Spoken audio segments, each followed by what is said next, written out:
Chair calls Adrian Shelley. Thank you, Madam Chair. Members, Adrian Shelley with Public Citizen testifying against the committee substitute to Senate Bill 9.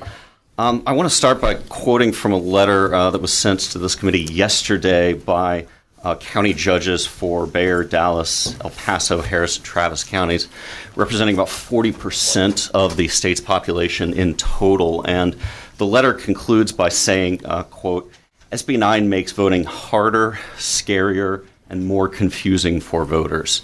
And I understand that there is a lot in this bill, and some of it is probably pretty well intentioned, but I think we need to take a step back and look at the effect that legislation like this has on voters and on voter participation in Texas. We've already heard that we have among the lowest rates of participation in the state, and we simply do not need measures that make voting more difficult, more scary.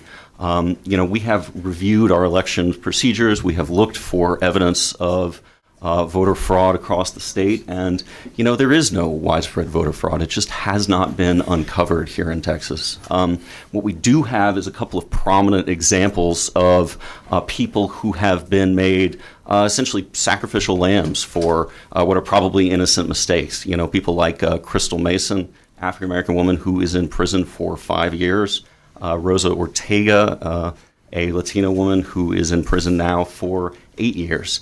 We are sending messages with those actions and with legislation like that, like this. And just want to point to one example that's already been discussed a little bit. That's Section 4.04, countywide polling places mathematically conforming to registration. This will have a discriminatory effect, whether it's intended or not. And so for that reason, we're opposed.